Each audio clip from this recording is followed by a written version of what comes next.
Hey, Sean, do you need any more parts for the red Jeep? Did you say I should get a new red Jeep? No, not a new Jeep. You're not even finished the first. You know what? That's a great idea. I never knew you were so smart.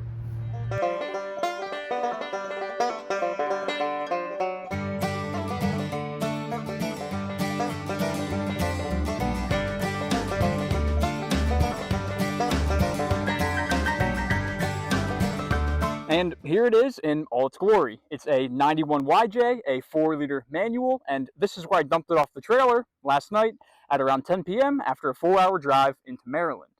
And the problem with that is it's here and my driveway is down there. I was planning on using gravity to just roll it down the hill and into the driveway after I moved all the other cars, but when I come over here to the steering column, try to turn that key to loosen up the wheel, nothing. So we're going to be doing a lock cylinder before I do anything else on this Jeep because I need to get it out of the street before my neighbors call the cops on me again. So like I said, I try to turn the key and nothing. This Jeep's got a ton of little problems that we're going to have to take care of, but like I said, the first one is getting this in my driveway. So the first step to removing your ignition cylinder is to pop up the horn cover. Just comes off like that. Then we can take our 13/16 or whatever metric is close to that and take off our steering wheel nut. Next up, we can pull out the 3 screws for all the horn pieces. I guess I should probably disconnect the battery first.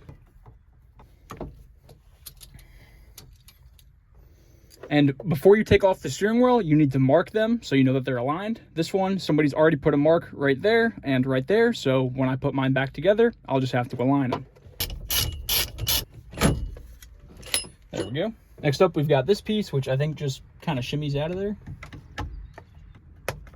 There we go.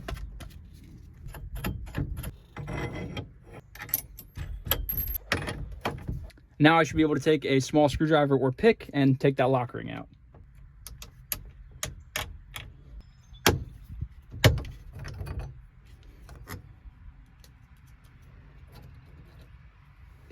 Next up, it looks like we've just got some Phillips screws, and I want to make sure to point this out. I don't know what I'm doing here. I've never taken apart one of these columns before, and I'm doing everything kind of just off the top of my head. I know that's not the smartest move when you're looking to get things done, but I find that I learn the most about what's truly going on in here when I just get my hands on some tools and start taking things apart.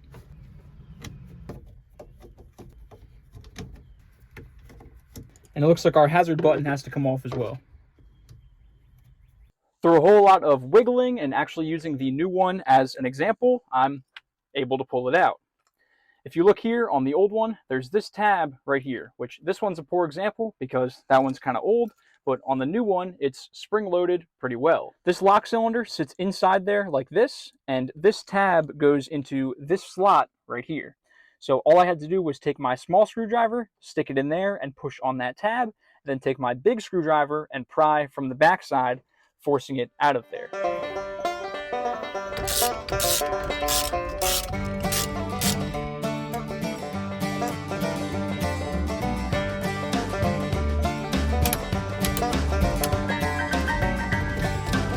That's definitely gonna bug me.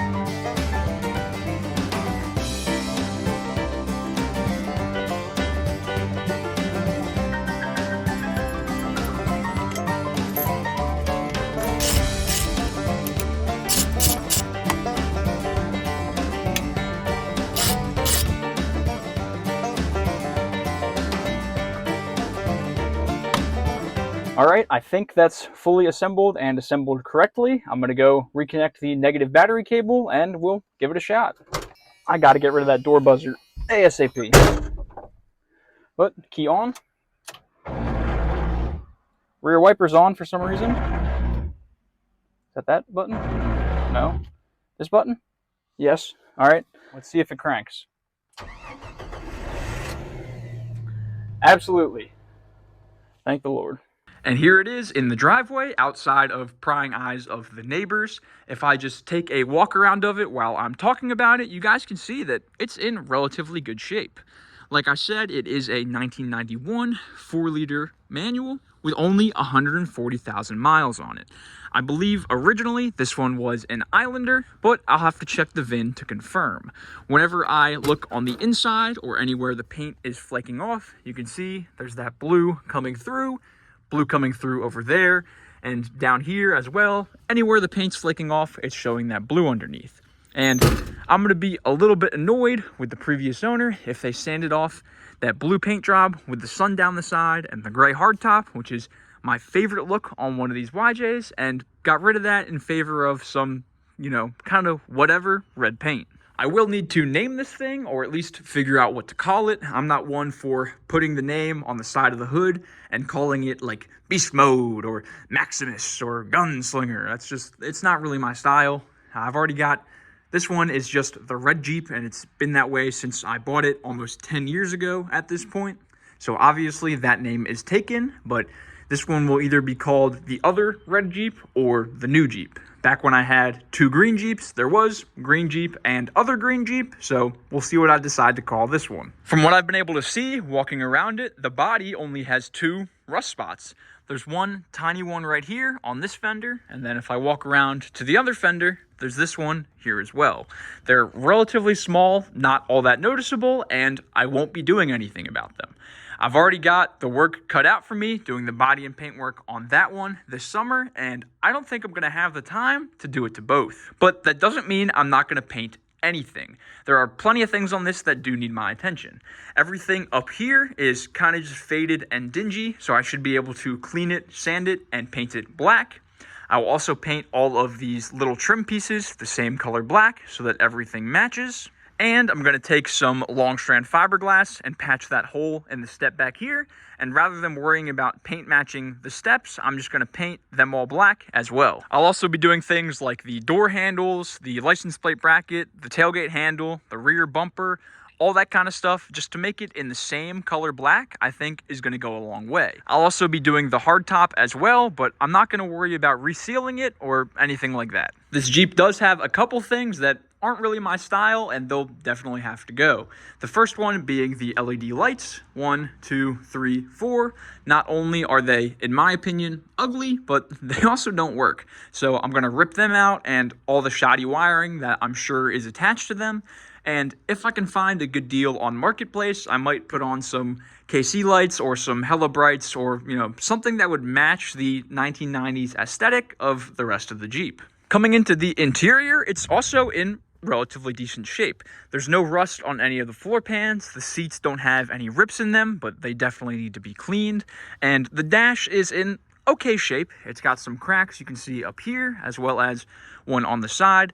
What I plan to do with this dash, rather than what I did in there, is I'm just going to leave it all in the Jeep. I'll do my best to patch up these cracks the best I can and try to mimic the texture of the rest of the dash, and I'll just paint everything. I think that's going to be plenty good for what this Jeep is. Speaking of little quirks, it's got a ton of them that I'm going to have to take care of.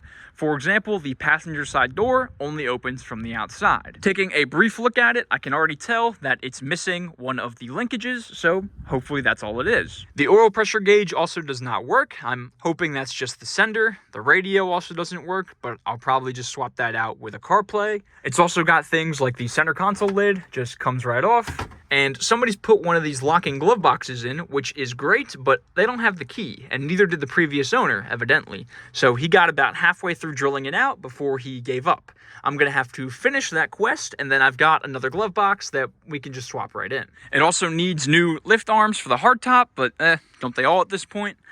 Somebody's also cut an access hole for the fuel pump in here, which, hey, I don't mind. I did the same thing over there, but I'm at least going to cover it up and not just leave it open. And somebody's really messed with all the wiring back here, so I'm going to have to figure out what the heck's going on. Coming over to the driver's side, pretty much the same story as the passenger side, except I will have to be replacing this vent window. I guess somebody snapped it off down here. I don't know how you manage that, but I guess they did. Mechanically, as far as I can tell, there aren't any pressing issues. It definitely needs a tune-up, but that's to be expected with something that's older than I am. So, plugs, wires, cap, rotor, fluids, hoses, all that kind of generic stuff just to make it run a little bit better. It's also likely going to need a battery. I think this one is 6 years old. So I'll get a battery on order as well. And then I'd also like to get rid of this cold air intake. So if anybody has a factory air box and they'd like to trade, just let me know. And everything I've said so far sounds pretty great, but let me show you the biggest issue with it and why the previous owner ultimately sold it. Here is the rear frame rail on the driver's side, and you can see that I could just about fit my fist through it, and that's no good. Luckily, they do make patch panels for these, and I should be able to patch everything up back there without much of an issue. And if I come over here to the passenger side, you can see it's much of the same story.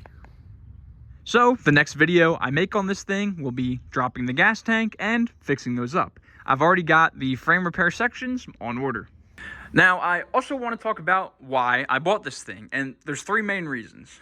Number 1, I want to learn how to drive a manual. And if I don't make that opportunity for myself, I don't know if it'll ever come up. This is my 5th YJ, so I'm extremely familiar to the platform, but it's the first one that's a manual that will be staying that way. The red one was a manual way back when I bought it, but through all the engine swapping, it's now an automatic. Reason number 2, and on the topic of the red Jeep, I'm starting to get burnt out from working on it. Most of the stuff I've done lately has been small, ticky-tacky stuff that takes a lot of time but doesn't feel like I'm making a big difference. I wanted to get something that obviously needs some work, but really it's just one big step away from being a reliable car for me or someone else. The previous owner was driving it with the frame like this, but I'm definitely not comfortable doing all that. And reason number 3 is that I think I can make some money off of it, and it's not often that my parents would agree with me on something like that, but they do. And as a part of this series, I want to do my best to be completely and absolutely transparent with all of the costs. That's not something that I see a lot on YouTube, and I don't know why. It's not like that hurts anybody to know what you paid for something. So at the end of every video in this series, I'm going to recap all of the costs to date and any upcoming costs that I might know of. Here's the cost breakdown so far. The Jeep itself was $1,800. Like I said, I got it off of Facebook Marketplace. The trailer rental from U-Haul was $65. The gas in the Land Cruiser to go and get it was $62. The ignition cylinder that we just put in was $26. The rental steering wheel puller from AutoZone was free once I return it. And then I also got 2 cans of Seafoam and some rags. And that brings the total cost of everything so far to $1,995. I think this Jeep is going to be a great opportunity if you guys want to see any general maintenance items. As far as I can tell, this thing is bone stock and pretty much all original, at least mechanically. So that opens up a whole nother world of videos that I can make. There's a lot of videos that I've been wanting to make, but they're just not applicable to the red Jeep because anything that I'm doing on there just doesn't apply to a stock YJ. So anything from brakes, deluxe start, steering, suspension, tune-ups, hoses, whatever you guys want to see, just let me know and I'd be happy to buy the parts and make a video on it. So thank you all so much for watching, and I'll see you all in about 2 weeks when I repair the rear frame. Oh no. Sheesh. Dang. Oh. Oh no.